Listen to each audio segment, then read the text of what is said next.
এটা আমি মনে করি বাংলাদেশের জন্য অনেক বড় একটা অ্যাচিভমেন্ট, কারণ আপনারা জানেন 3টা ফর্মুলাটার মধ্যে আমরা কিন্তু ওয়ান ডেটা আমাদের পারফরমেন্স ভালো, আমাদেরকে ভালো একটা শক্তিশালী দল, বাট ওইভাবে কিন্তু আমরা T20 এবং টেস্টে কিন্তু ওরকম প্রমাণ করতে পারিনি। তো আল্লাহর রহমতে এবার পাকিস্তানে গিয়ে প্রথমবারের মতো পাকিস্তানের মতো দলকে আমরা হারিয়েছি, তাও পাকিস্তানের মধ্যে, কারণ পাকিস্তান আপনার ওদের হোমে কিন্তু অনেক ভেরি স্ট্রং সাইড, সেটা আপনারা সবাই জানেন। তো সেখানে ফ্রম দ্য বিগিনিং আমরা যেভাবে খেলেছি, স্পেশালি আমরা বোলিংয়ে আমরা ডোমিনেট করছি, আর্লি ওদের উইকেট নিলাম, পরে কিন্তু আমাদের ওপেনাররা খুব ভালো স্টার্ট করেছে, তারপরে আমাদের যে মিডল অর্ডার যারা আছে চমৎকার ব্যাটিং করেছে। সো যারা আমাদেরকে নিয়ে অনেক নেগেটিভ কথা বলতো টেস্ট ক্রিকেটে, তো সেটা আমরা একটা প্রমাণ করেছি, এবং আরও আমাদের হাতে সময় আছে। আমরা নেক্সট ম্যাচটাও যদি আল্লাহর মতো ভালো করি তাহলে সেটা জবটা আরও শক্তিশালী হবে। আর ভালো করার সম্ভাবনা আমি মনে করি আমাদের ভালো, যেহেতু মেন্টালি আমরা ভালো আছি। প্রথম ম্যাচটা আমরা জিতলাম, উইকেটটাও অনেকটাই কিন্তু এই উইকেটটা আমাদের বাংলাদেশের উইকেটের মতো। সো এই পারফরমেন্স যদি আমরা ধরে রাখতে পারি তো ইনশাল্লাহ আমরা নেক্সট ম্যাচও জিতার আশা করছি আল্লাহর রহমতে।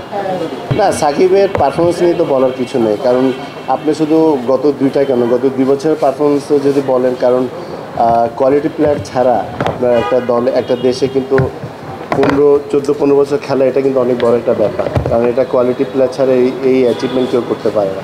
সো ওর তো পারফরমেন্স সবসময় ভালো, এবং ও যখনই খেলে বাংলাদেশের দলের জন্য কিন্তু এক্সট্রা আমরা বেনিফিট পাই।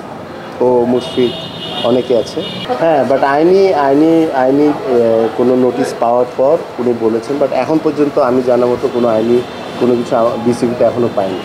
এটা পেলে তারপরে হয়তো বা আমরা সবাই বসে এটা নেক্সট সিদ্ধান্তটা নেব।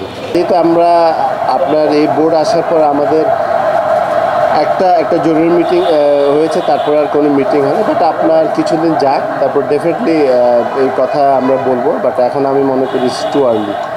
আমার কিছুদিন সময় দেন, আমরা 2-একটা মিটিং করি, আমরা সব কিছু আলাপ আলোচনা করে এটা জানা যাবে। আর যেটা হলো যে আগের কোনো কথা সেটা আমি বলছি পরে করবো, এবং সবসময় আমরা চেষ্টা করেছি যে আপনার বাংলাদেশ ক্রিকেটটা কীভাবে এগিয়ে নিয়ে যায়, এবং ইনশাল্লাহ এখন যেহেতু বাংলাদেশের প্রথম কোনো ক্রিকেটার বোর্ড প্রেসিডেন্ট হয়েছেন, তো আমি একটা কথা বলতে চাই যে ডেফিনেটলি আপনার প্লেয়ারদের অনেক সুযোগ সুবিধা, যেটা হয়তো আগে বুঝাইতে অনেক কষ্ট হয়েছে, বাট এবার সেই সমস্যাটা হবে না, এবং ইনশাল্লাহ ওরা ফলো পাবে। আগে কোনো সমস্যার মুখোমুখি হয়েছে সেটা আমি পরে আপনাদেরকে বলেছি, আমার একটু সময় দেন। আমরা পাওয়ার জেনারেশন,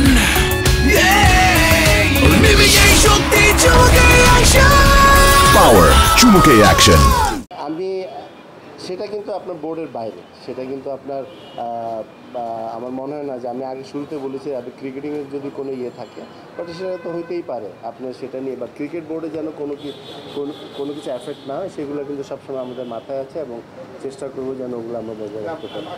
সেটা আমি বললাম তো, সেটা আমি পরে বলবো, এবং ওনার সাথে পরিচয় কিন্তু আমার গত 30 বছর থেকে। আপনারা যদি হয়তো আপনারা হয়তো ওনার সম্বন্ধে জানেন, যখন থেকে উনি ক্রিকেট বোর্ডে আসছে, বাট আমি ব্যাক্সিমপুরতে খেলেছিলাম আপনার প্রায় 30 বছর আগে, আমি তখন থেকে ওনার সাথে আমার পরিচয় আছে। ওনাকে বোর্ডে কেমনভাবে মূল্যায়ন করেন, ওনার অবদানকে? না, ডেফিনেটলি আপনার সেটা আমি আপনাদেরকে বলেছি, আমি পরে বলবো, বাট এখন বড়টা একটু আর্লি না। এটা তো এখনও তো সে খেলছে, এখন তো মনে করেন আমি মনে করেন যে প্লেয়ারই খেলুক, ভালো খেলুক, বাট ওরটা তো এখন আমি কিছু বলতে পারছি না, এটা তো অ্যাবসলিউটলি ওর ডিসিশন, ও খেলবে না, ও বোর্ডে আসবে। আসলে যে জিনিসটা আমরা যেটা পেয়েছি সেটা আমরা বোর্ডকে দিয়েছি, এবং বোর্ড যেটা সিদ্ধান্ত নেবে সেটাই হয়েছে।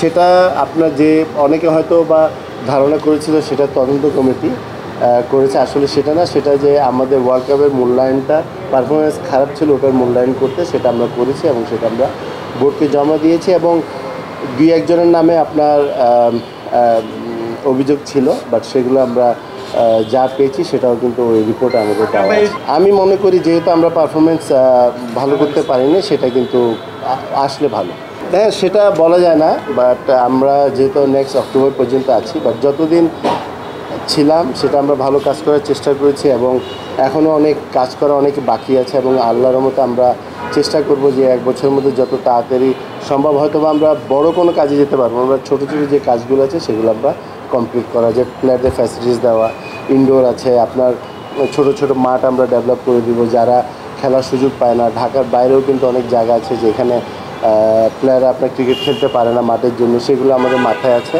আমরা আলাপ আলোচনা করছি এবং সেটা নিয়ে আমরা কাজ করবো। Thank you. কামিনীকে নিয়ে অনেক অভিযোগ, উনি ছুটিতে ছিলেন, আজকে ফিরেছেন। কামিনীকে নিয়ে বোর্ড কিছু ভাবছেন না? না, এটা তো আপনাদেরকে বলেছি, একটা মিটিং ছাড়া কোনো মিটিং হয়নি, তো মিটিংয়ের সিদ্ধান্ত ছাড়া তো এগুলো বলা যাবে না। আমার মনে হয় যে এই ধরনের প্রশ্ন না করলেই ভালো। না, ডেফিনেটলি আপনি মনে করেন যে যারা সবাই এটা কৃতিত্ব পাওয়া উচিত এবং সেই জিনিসটা তো পায়। এটা একটা জিনিস মাথায় রাখবেন, যখনই আপনার টিম খারাপ খেলে তখন কিন্তু আপনার ক্রিটিসাইজ কিন্তু সবাই হয়, আপনার বোর্ড থেকে শুরু করে প্লেয়াররা সবাই। তো এটা হয়ে আসতেছে, this is part of game. আপনি ভালো খেললে প্রশংসা পাবেন, খারাপ খেললে আপনার ক্রিটিসাইজ শুনতে হবে, তো এটা ইউজ টু। না, ওটা তো এখন আমরা বলেছি আমি শুরুতে যে এখনও কিন্তু আমরা কোনো সিদ্ধান্ত যেতে পারিনি, যেহেতু আমরা কোনো কিছু পাইনি। বাট আমার মনে হয় যে কিছুদিনের মধ্যে আপনারা আপনাদের ব্যাপারটা ক্লিয়ার হয়ে যাবে। Thank you.